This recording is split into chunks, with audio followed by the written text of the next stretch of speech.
मैंने सब सुना है आचार्य देव। हमारी इस भूल के लिए कृपया हमें क्षमा कर दीजिए। सभी महाप्रभु की इच्छा है। आप विजयगढ़ आ रहे हैं, ये खबर हमें मिली थी, पर विश्वास नहीं हो रहा था। क्यों? विजयगढ़ के महाराज के जैसे एक युद्ध पिपासु राजा राजपाट छोड़कर नवद्वीप में जाकर धर्म चर्चा करेंगे, इस पर हमें विश्वास नहीं होता।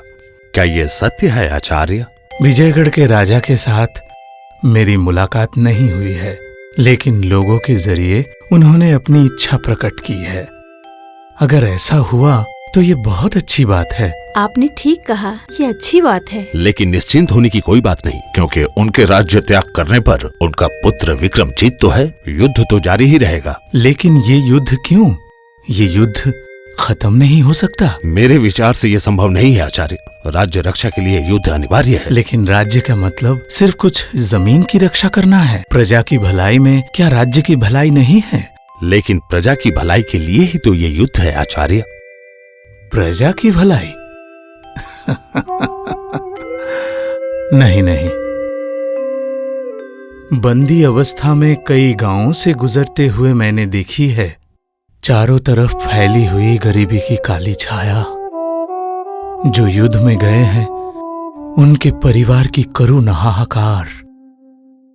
शांति कहाँ है? युद्ध क्या कभी किसी को शांति दे सकता है? कभी भी दी है क्या? युद्ध तो मैं भी नहीं चाहता आचार्य, लेकिन पड़ोसी राज्य यदि घोर शत्रु हो तो?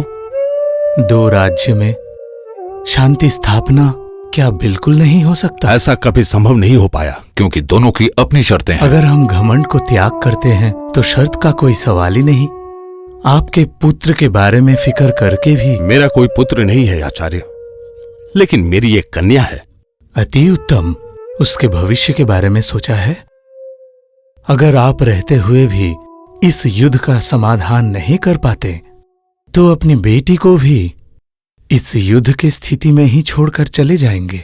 पिता होने के नाते क्या आप यही चाहते हैं? तो फिर इसका समाधान क्या है? आप ही बता दीजिए प्रभु। रास्ता सिर्फ एक है। प्रेम, मैत्री और सद्भावना से दिल जीतने का रास्ता तो महाप्रभु ने दिखाया है। प्यार का संदेश देने के लिए ही तो मैं निकला हूँ।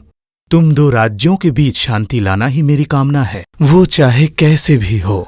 आप प्रयास करना चाहें तो कर सकते हैं आचार्य, लेकिन संधि प्रस्ताव की कोई शर्त नहीं होनी चाहिए। सिर्फ एक शर्त होगी, प्रेम। ये अति उत्तम प्रस्ताव है आचार्य देव। इसमें आपत्ति की जगह ही नहीं आचार्य देव। खास करके जब इस प्रस्ताव को खुद कंचन नगर के महाराज ने स्वीकार किया हो। ईश्वर तुम लोगों का मंगल करे। मैं आज ही कंचन नगर के महाराज को पत्र लिखकर सहमति प्रकट करता हूँ। तो फिर तुम्हारी तरफ से युद्धबंदी का आदेश भेजना जरूरी है रुद्र नारायण। अवश्य प्रभु। उसी प्रकार युवराज को भी राजधानी लौट आने का संदेशा भेजना चाहिए महाराज। उनके विचार जानना भी जरूरी है। मैं अभी तुरंत उसे वापस आने का निर्देश देता हूँ। और फिर उसके विचार जानने की क्या जरूरत है प्रभु? मेरा विचार ही उसका विचार।